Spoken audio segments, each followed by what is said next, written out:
Welcome to LookAhead Radio with Tom Arms and Lockwood Phillips.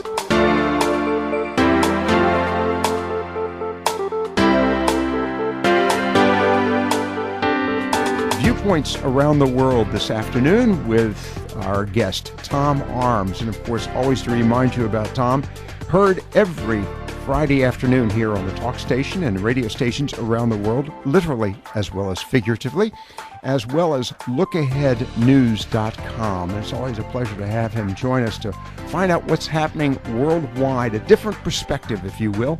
He's joining us from the United Kingdom, where it's nearly midnight his time. So with that, Tom, good afternoon. Thanks for joining us. Good afternoon, our time. Almost good morning, your time. Howdy. Good evening, yes. And quick question. Of course, we're looking at the throes of spring here. It looks like we're getting our spring. What's it like there in the United Kingdom as we speak to you? I've been practicing this, Lockwood. Blue skies, nothing but blue skies all day long. Oh, now, and wait a second. This is not music radio, and of course that shouldn't qualify as music. But anyhow, Tom Arms, that's great. So you've got some blue skies there. Temperature, is it normal temperature for you all? Sort of mid-60s. Uh-huh. Well, which is nice. To me, that's perfect. Well, it's actually weather like we're experiencing here in the States as well. And, of course, to remind you, Tom is an expat. So both he and his wife are U.S. citizens that have taken up residence in the United Kingdom to sort of straighten out that country. By the way, I hope you're succeeding. Let's talk here for a few minutes. We've got a lot going on. It's a crazy world out there, Tom. And my first question, before I even get into specifics, what's the feeling right now, both in the United Kingdom and in Europe? And I'm not necessarily, if you wish to incorporate Brexit and all the other activities, but is there a sense of concern about the unease that we're experiencing in China, in the Pacific and the Atlantic, and of course down in the Mideast? Is there a sense of concern, just out of curiosity? It depends on where you sit on the political spectrum. Mm-hmm. Or even not, that's not quite right. I mean, everyone's different. I mean, for instance, in this country, if you're a Brexiteer, you think the world is absolutely wonderful and it's all going to be absolutely sunny uplands for years and years to come, and flowers are going to be springing out everywhere. And if you're not, you think we're going to hell in a handbasket. Well, there's that, but I mean, there is, that's of course with Brexit, but there's so many. Oh, that's with the world. No, that's with the world. Okay, it's so we basically what you're seeing is what we're seeing here in the States as well. High polarization of the populace. That yes, if you're a Trump supporter, it's sunny uplands. Everyone's going to be at peace and happy and rich and everything else. And if you're a Democrat, look out. Well, you're about to be hit on the head with a big globe. Well, but I understand that relative to the politics. It's just that with the world politique, and particularly, and we're going to get into this. As a matter of fact, let's start off with this conversation. We've got some visits here to the United States. We've got Egypt's Al-Sisi joining us, and of course the Premier of China joining us. And I can never pronounce his name. Xi Jinping. Xi Jinping, thank you very much. He's, as a matter of fact, arriving, I think, today in Mar-a-Lago. I think it's tomorrow, Thursday. Okay. You're in Europe. You have a clearer view of what's going on in the States than I do. But let's talk about this in these two visits. What is the sense there in Europe? What's the conversation? What's the news? Well, I mean, in the case of Al-Sisi, he's come and gone. And, of course, you probably know he didn't have very good relations with the Obama administration because he came to power in a coup, and he overthrew what was probably the only democratically elected government Egypt has had in yonks and yonks and yonks. And that didn't fit in well with Obama and his human rights record and everything else. But from the Trump administration's point of view, the people who overthrew were the democratically elected Muslim Brotherhood. And although Muslim Brotherhood has eschewed violence in return for and replaced it with the ballot box, they are still Islamic-oriented. And that doesn't go over well with people like Donald Trump. And so he's a big supporter of Mohammed el-Sisi and has promised him all sorts of aid in the fight against Islamic terrorism in Egypt. Of course, there are 40,000 political prisoners in Egypt at the moment. And so it's a balance. How do you balance the fight against terrorism with the need to support human rights, or do you? That is a question which the Trump administration has to address. And the other aspect, though, of this is that al-Sisi is more inclined to compromise and work with other nations there in the Middle East, particularly, of course, Jordan and Israel. And Jordan, of course, is very important because it's their next-door neighbor. So is there a sense that possibly al-Sisi will be a stabilizing force, well, if in portions of the Mideast, if not all of the Middle East? Well, it's difficult to say. I mean, I always take the view that it's difficult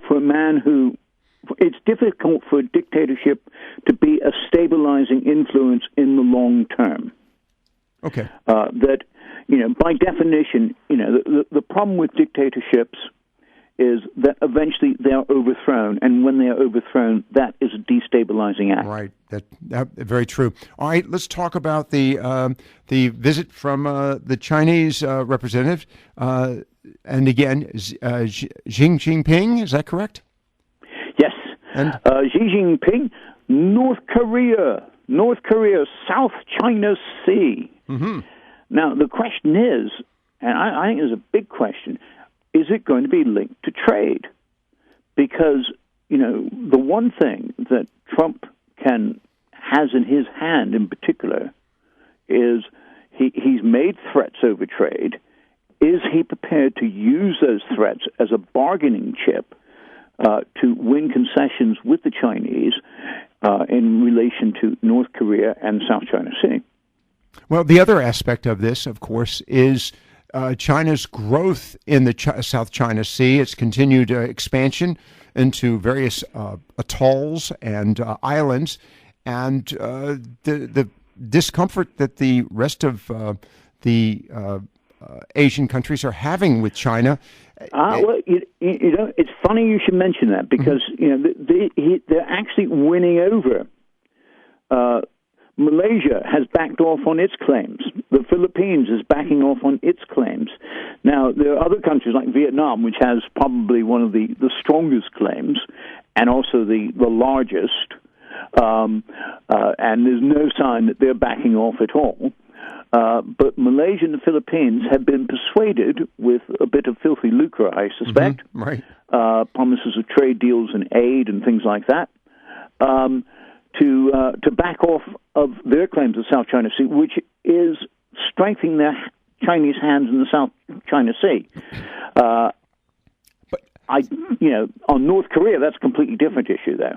And of course, now we have the North Koreans launching yet again another missile, as we expect the two world leaders of the U.S. and China meeting tomorrow in Florida. All right, we got will Trump will he not enforce some of the trade barriers that he has threatened in order to win Chinese support in stopping the North Koreans? I think that's the big question. That is the big question. And before we go to the break, how is this being perceived again in Europe, the United Kingdom? What do they see about these visits? What's their takeaway? And it's a little premature, but what's the anticipated takeaway?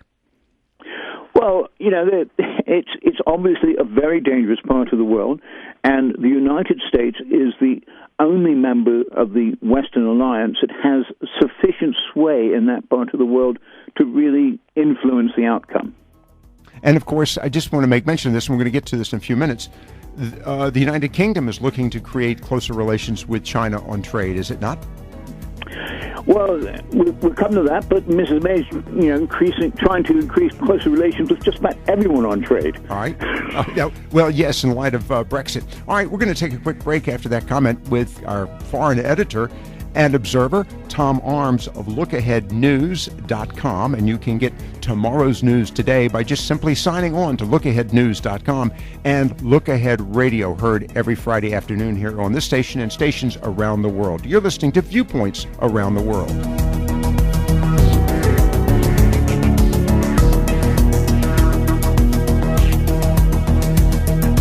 Look Ahead Radio will return in just a moment. This is Tom Arms of LookAheadNews.com's expanded world analysis for the week beginning the 10th of April. Look Ahead broadcasts tomorrow's news today so that you can plan to participate. U.S. Secretary of State Rex Tillerson makes his first appearance at a G7 foreign ministers meeting at the Tuscan city of Lucca on Monday. Top topics will be terrorism, North Korea, the Ukraine, and Syria. Almost exactly the same topics will be discussed the following day when Tillerson visits Moscow for talks with his Russian counterpart, Sergei Lavrov. The Russians have been hoping to win backing for the Assad regime in Syria, but the recent chemical weapons attack has forced a rethink by the Trump administration. The Spanish courts start an official investigation into Syrian torture and disappearances on Monday, following a complaint from a Syrian-born Spanish national. The Assad regime claims that reports of disappearances, political prisoners, and tortures are all fake news. On Sunday, Turks vote in a referendum which, if passed, will give sweeping new powers to President Recep Tayyip Erdogan. Proposed changes include giving power to the president to appoint two-thirds of the judges, pass laws by decree, appoint ministers, and declare a state of emergency. Cyprus is back on the diplomatic agenda. On Tuesday, the leaders of the island's Greek and Turkish community, Nikos Anastasiadis and Mustafa Akinci, meet again in Geneva to rescue stalled peace talks aimed at Cypriot reunification. Brexit remains a top issue. On Monday, Spanish Prime Minister Mariano Rajoy is hosting a summit of his southern European counterparts to discuss a common position on Brexit. The Spanish are keen to secure support to make Gibraltar, or at least the future of Gibraltar, a key part of the negotiations. Australian Prime Minister Malcolm Turnbull is in India on Monday through Friday. The Australian leader will offer India access to uranium, coal, gas, and renewable energy technology to enable its economy to keep growing at 7% a year. In Brazil, President Michel Temer faces the prospect of being booted out from office when the country's Supreme Electoral Tribunal starts hearings on Tuesday about claims that he and impeached President Dilma Rousseff are guilty of illegal campaign funding. Next weekend is, of course, Easter. On Friday, Pope Francis leads the Way of the Cross at the Colosseum in Rome. On Saturday night, Easter vigils are held in St. Peter's in the Vatican, and the traditional Easter Mass will be held at the Vatican on Sunday. And that was next week's News Today from LookAheadNews.com so that you can plan to participate in the world around you. Stay tuned for Viewpoints Around the World with myself and Lockwood Phillips. Welcome back to Look Ahead Radio. Here is Lockwood Phillips. Viewpoints Around the World with Tom Arms of LookAheadNews.com and Look Ahead Radio joining us this afternoon. It's nearly midnight where he is in the United Kingdom, a little earlier in the day for us here on the west end of the Atlantic. Tom, we chatted a few moments ago, and I'm going to work around this issue of Russia here for a few more minutes, and let's talk about the issues there in the United Kingdom, particularly Brexit. And also, I understand Theresa May, as Prime Minister, is headed on some trips. We chatted about some issues related to the economy. Let's start with the deal with Brexit. Is there an opportunity for the United Kingdom to maintain its trade relations? Of course, we were chatting about China just a few moments ago.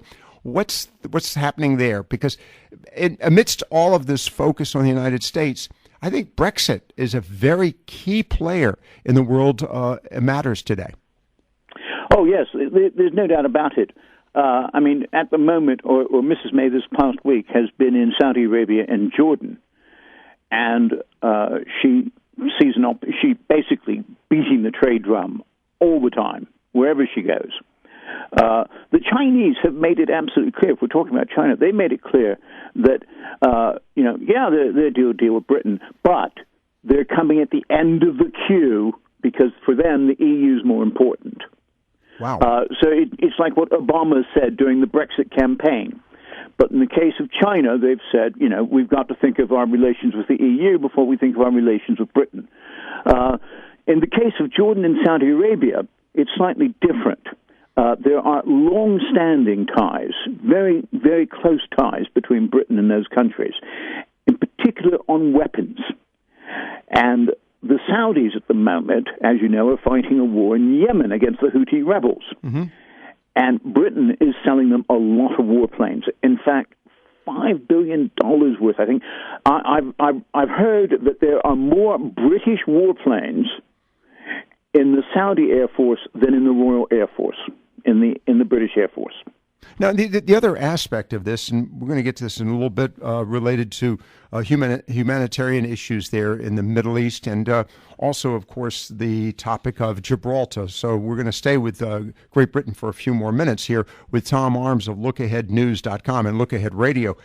Tom, the United States, President Trump has said and extended his hand to the United Kingdom on the grounds that should Brexit fall into place, and apparently it is going to occur, that is the exit from the EU, that the UK will gain favored status with us, with the United States on trade. Does that in some way ameliorate or soften the blow of these changes with China? Well, we don't know. It's not China so much. It's the EU. It's Europe. 50% of our trade is with Europe now, and there's a good reason for it. Not just because we're members of the European Union, or were members of the European Union. In fact, still are for another 2 years officially. But the fact is that Europe is only 20 miles away. Mm-hmm. Whereas the United States is 3,000 miles away and China's 10,000 miles away. It's just, it's cheaper to trade with Europe. You get a better deal. You know them, we don't quite speak the same language, but, we're familiar with the way they work.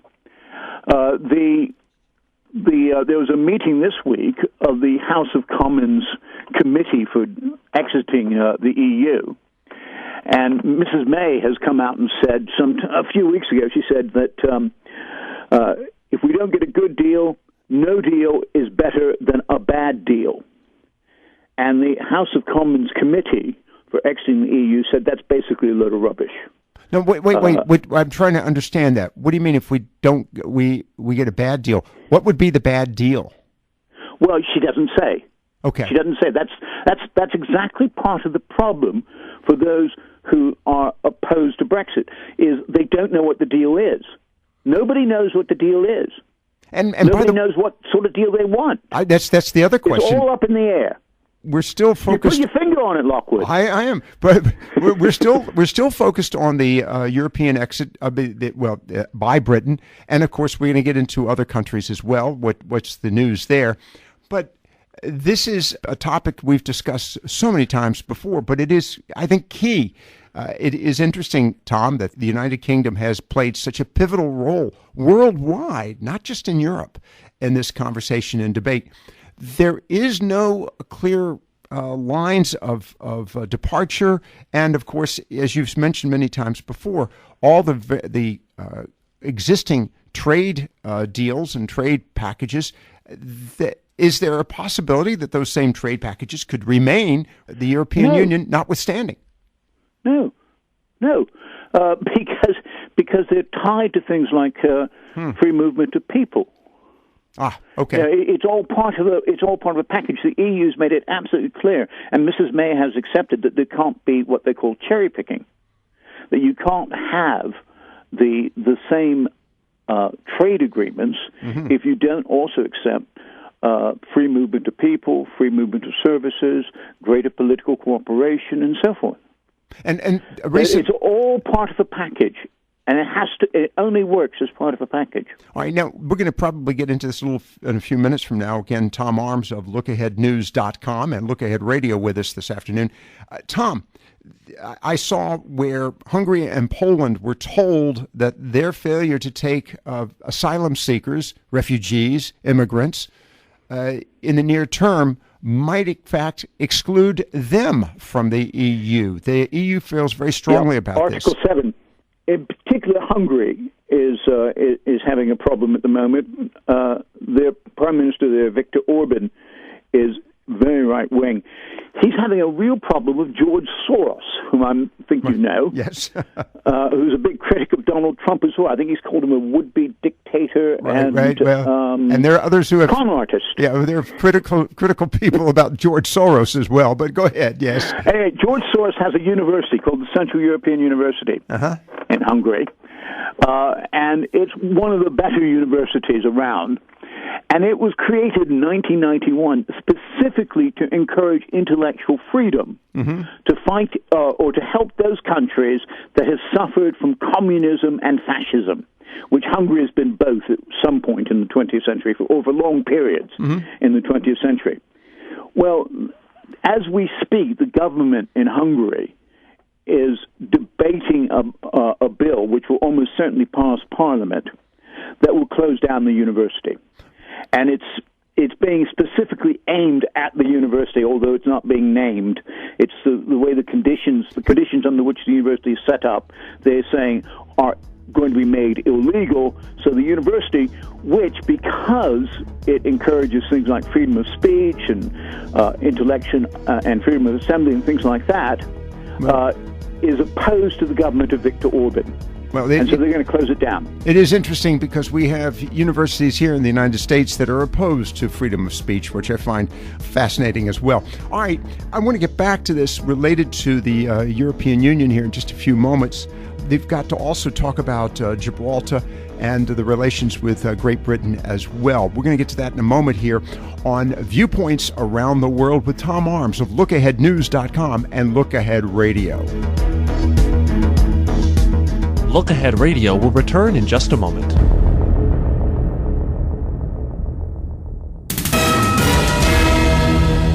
We now return to Look Ahead Radio. Here is Lockwood Phillips.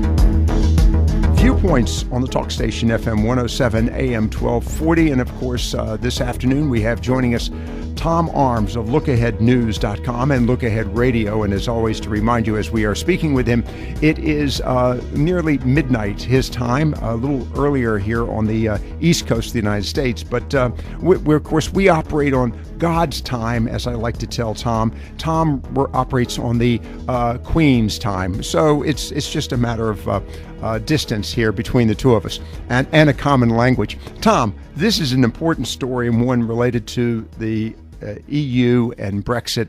And we were chatting a few moments ago about Hungary and Poland, the acceptance of refugees, immigrants, asylum seekers, but also the topic of international relations, not only with the European Union, but with other countries. Particularly right now, let's talk about Gibraltar, Spain, and Great Britain, because this is all tied up in the events of the day. What's the future there with Gibraltar? Well, it's a bit up in the air. Now, at the very core of this is a principle of self-determination. And that is that the people who live there should be allowed to determine for themselves what sort of government they're going to have or who's going to govern them. And literally 99% of the people who live on the rock, as it's called, want to be British. They want to be an overseas territory. And they've been saying this for centuries. And it has been British since 1713. Now, the Spanish have been trying to win it back ever since. There have been repeated wars, sieges. In the 20th century, they cut off all the telecommunications links. They closed the border. They did everything to try and get Britain to hand back the rock. But the British, even though they may want to hand it back, can't, because they are wedded to the principle of self-determination, and the Gibraltarians refuse to be part of Spain.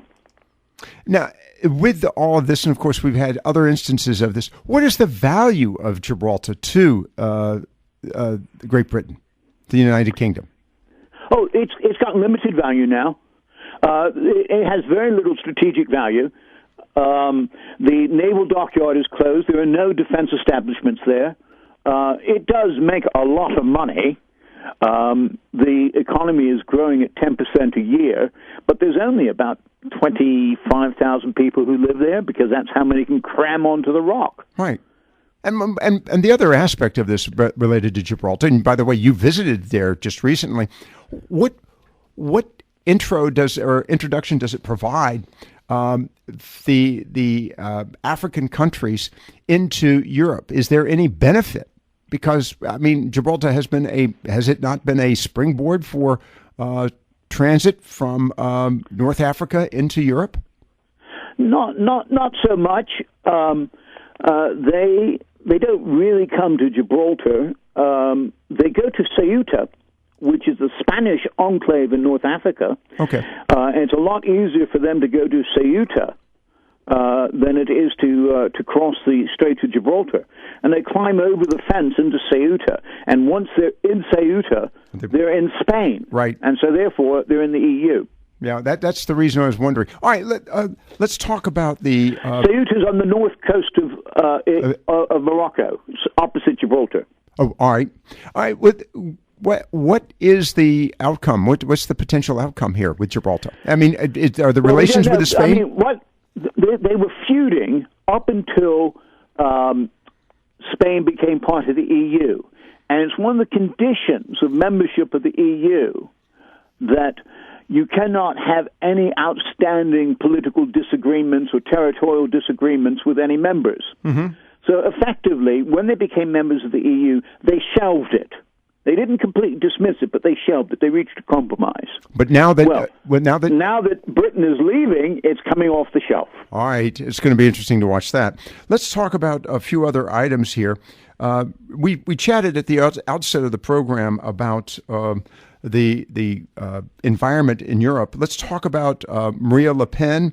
We've been speaking about Brexit, but also there are other countries that are and other leaders who are challenging the European Union's approach. You've used the word sovereignty. That's been a concern as well. Let's talk about France. Yes, elections. Well, they had another televised debate last night, and she's been in two televised debates, and she's got one more. Generally, she's not a good debater, so she's not winning points there. Okay. However, the people who back her, they reckon that 85% of those who back her, which are roughly 25% of the electorate, are absolutely rock solid. They have said they will not change their support. The other main runner is this chap Emmanuel Macron, who also is at 25% in the polls, but only 70 to 72% of those who say they will support him say they will definitely support him and definitely vote for him and are rock solid. So, as I've said before, she has a rock solid standing or group of supporters, but it's flatlined at 25%, whereas Macron is climbing, and he started about 12%, and now he's tied with her. And because it's two rounds, all the other people who are in the campaign, when it comes to it, most of them will vote for Macron, which is why everyone is saying he's likely to win. All right, it's basically it's a process where you're eliminating the weakest candidates to eventually come down to a one-on-one race. All right, that's France. I'm curious, and we don't have a great deal of information on this, but circumstances in Germany, Netherlands, Denmark. What's and we mentioned Hungary and Poland. What is the mood in Europe? Is it stabilizing? Because the European Union seems to be that and Russia. We're going to get to that in a moment. But the European Union seems to be a driving issue throughout Europe. Is there any sense of calm developing, or is it still as raucous as it was? I think we're waiting. Okay. We're waiting for the results of the elections in France, and we're waiting for the elections in Germany. Okay. And so there's not much that can be done. And, of course, we're waiting for the negotiations on Brexit. And there's not much that can be done on negotiations on Brexit until the elections in France and Germany out of the way. All right. Let's move to Russia here for a few moments, because Russia's a big player for two reasons. One, the influence politically and economically in Europe, and of course it's a major source of natural gas for many countries in Europe, but also the recent attack there in, I think it was it Petersburg? St. Petersburg. St. Petersburg. That attack. What is the mood now in Russia? Because we've got to get to Russia and the role that Russia's playing in the Middle East as well. But what's now at play there in Europe insofar as Russia's concerned? Well, nobody likes terrorism, so everyone has sent letters of support. And, Trump sent a letter of support, Mrs. May sent a letter of support. It's very interesting. In Russia, everyone talks about the big Muslim populations in Britain and the big Muslim populations in France and so forth and so on, where the Muslim population is like 2 to 3%. Right. In Russia, it's 15%. And let me introduce one other aspect of this, Tom. Please correct me if I'm wrong. You have whole regions of Russia that are predominantly Islamic and also, I might add, relatively rural, and I'm being kind. I'm thinking, for example, Uzbekistan and Kazakhstan, and some of the areas that have Chechnya that are not in good relations with the Russian central government. No, well, it goes back. I'm sorry, ancient history, but it goes back to the 18th and 19th centuries, when these areas were conquered by the Tsar and absorbed into the Russian Empire, on the basis of basically a crusade against Islam by the Russian Orthodox Church. And the Russian Orthodox Church is sort of repository for Russian nationalism. And so they come into conflict together. The Russians are not popular with Muslims for that reason. And 7,000, 800 Muslims left France for Syria and Iraq. 7,000 left Russia. Right. So that gives you an idea of the scale. It's interesting with that experience, and yet we've got Russia playing a key role in the Middle East. And let's talk about that in relationship to both Turkey and Syria. And then we've got to bring up the gas attack in Syria as well. Russia seems to be trying to play a lot of poker hands at the same time. Is there something about the Russian political system that will accommodate this, or will it eventually begin to unravel? We've had protests in Russia. What's happening there? Well, again, it's very much an authoritarian government at the moment. It toyed with the idea of democracy in about 1991, but Putin controls the state, the media, and he controls the judges now and everything else. Will it unravel? Again, I come back to what I said before about al-Sisi. Eventually, dictatorships cannot support the protest, and they do unravel. How long it will take, who knows? And what form it will take. Here's a quick question. Here's a quick question for you, Tom. And this is you're a good observer there in Europe, of course, coming from the United Kingdom and having contact with so many folks in the world politique. And of course, Tom Arms of LookAheadNews.com with us this afternoon, or this evening his time, and of course, Look Ahead Radio. Tom, the relationship with between China and Russia, how strong is that? Just as you've got the relationship between Turkey and Russia, how strong are those relationships, or is it a matter of it's some form of self-survival? Each is using the other. It's very much between all three of those. It's a marriage of convenience. Okay. They have a joint vested interest in supporting anti-liberal, authoritarian type of regimes, and in supporting each other. All right. But historically, Turkey and Russia have always been at odds because of their geographic positions, if nothing else. And Russia and China the same way. In the case of China and Russia, it's who controls the Eurasian landmass. Right. That huge area of Central Asia. And at the moment, it suits them well to get on together because together they can oppose the United States and the EU's more Western liberal values and encourage other people to support their values. But, once they see themselves as doing better and winning, then they will start to fall out, as thieves do. They start arguing over the spoils. With about 30 seconds to go, is economy a major concern for these three players? That's particularly Turkey, of course. There's a possibility that the president of Turkey, Erdogan, will be creating even greater discomfort with the European Union with the announcement that he would like to reinitiate the issue of capital punishment. Is there a possibility that economy is a key component of their concerns, not just military power? No, I think it's more political. Really? And economy is a nice add-on. Interesting. All right, LookAheadNews.com and, of course, Look Ahead Radio, and the founder of that, both those organizations, those media outlets, is our guest this afternoon, Tom Arms. And you're listening, of course, to Viewpoints Around the World.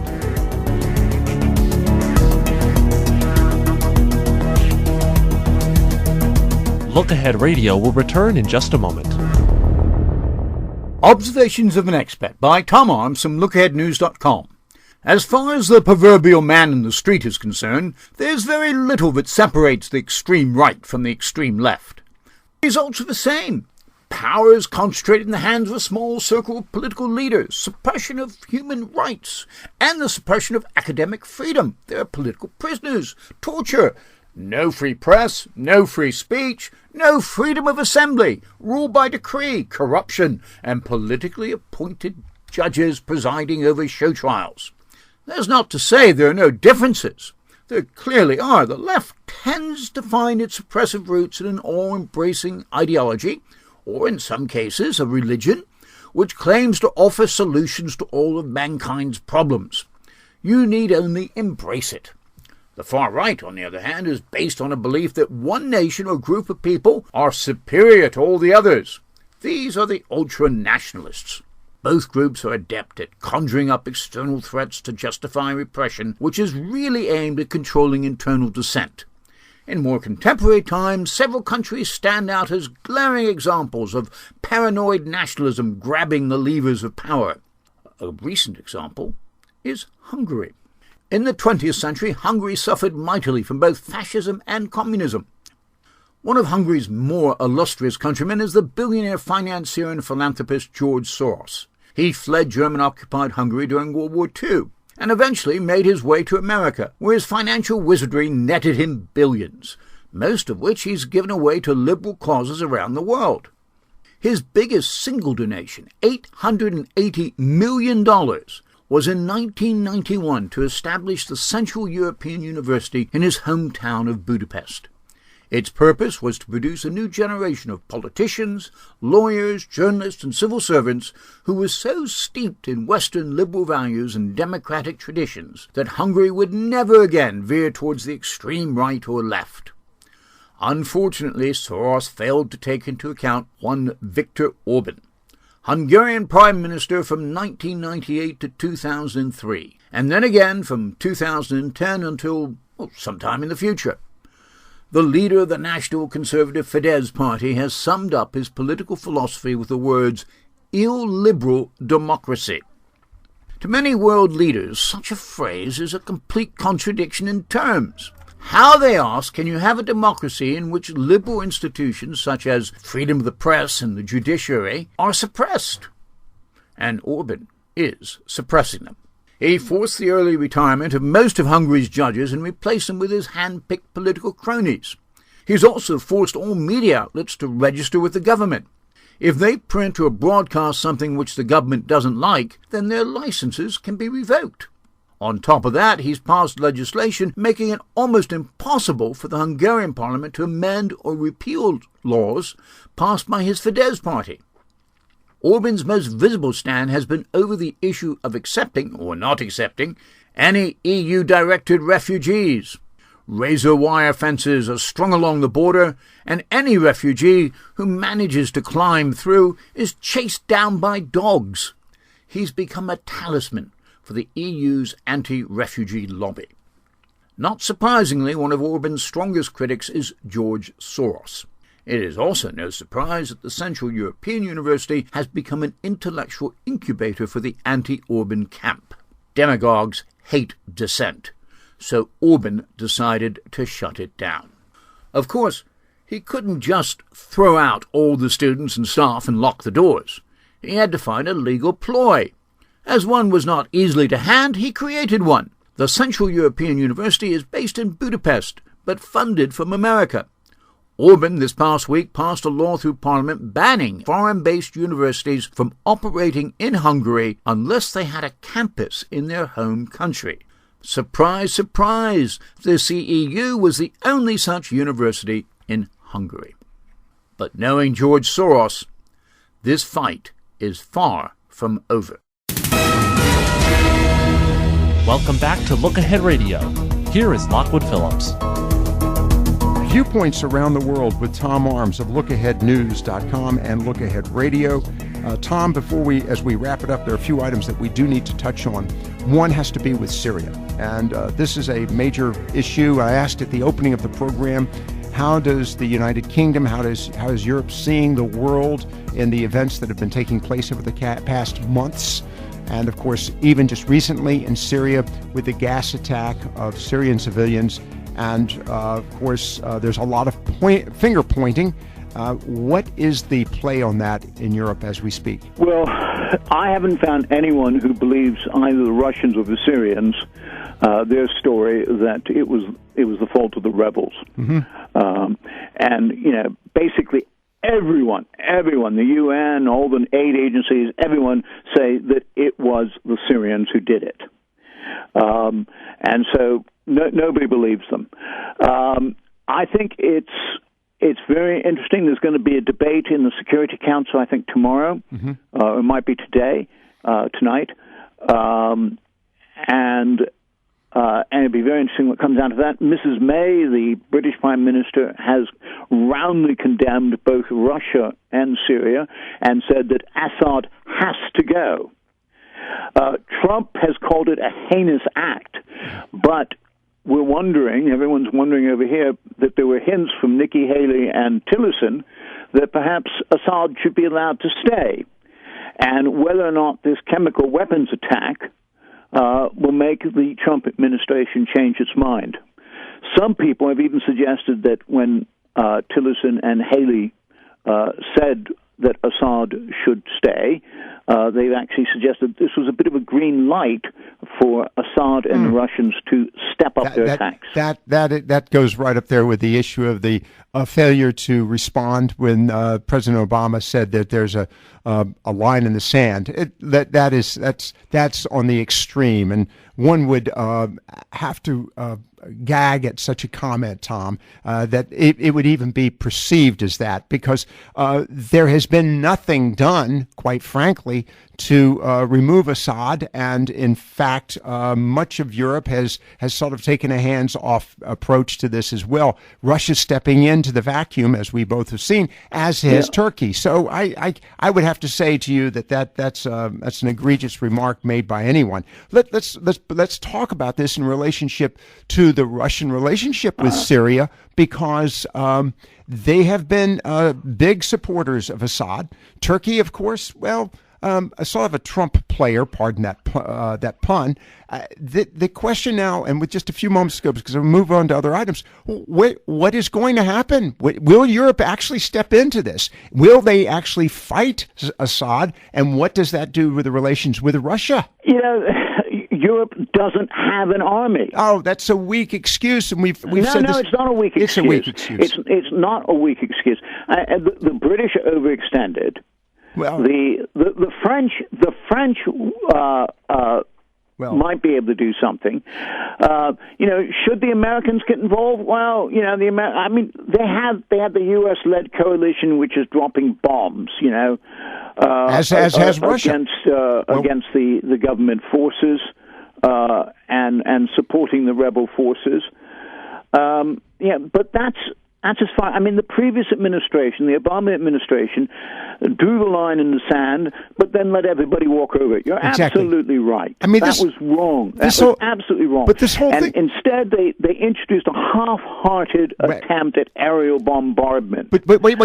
We recognize that it... And by the way, for any country to fight there, Turkey has the best position, Turkey and Iran. And, of course, that's the other question. What role Iran may be playing in all of this Well, Iran is supporting Russia and Assad. And Turkey has flipped sides, and it's supporting Assad as well now. I mean, it's a real conundrum, and I don't know how anybody can really fight this. It will be interesting. I go back to the issue of economics, what impact this may have on Russia and its ability to work with the European Union. And, of course, as we said at the outset, none of these countries are led by people you can trust. I want to move on to other items before we wrap it up. I just wanted to bring up the topic of Syria because yet more to be discovered there. Let's wrap it up with Easter and Cadbury. What's going on? Well, Cadbury is a big chocolate maker over here. Right. And every year they organize Easter egg hunts at stately homes across Britain. Mm-hmm. Okay? So this year, however, they've insisted that the word Easter be dropped from the advertising. Why? Well, because it's not PC. It's just an egg hunt. Oh. Tom Arms of Look Ahead Radio and Look Ahead News. You've got to be kidding me. The Prime Minister's come out against them. Mrs. May said it's ridiculous. This is stunning. Okay, it's not politically correct to celebrate Easter. What a shame. Tom Arms of Look Ahead News and Look Ahead Radio. Just wait for it. December 25th will just be Gift Day. Yeah, absolutely. All right. Tom, as always, thank you for being with us this afternoon. We appreciate it. Okay, bye-bye. All right, viewpoints around the world with Tom Arms. And just to remind you, LookAheadNews.com, tomorrow's news today, and Look Ahead Radio, heard on radio stations literally around the world.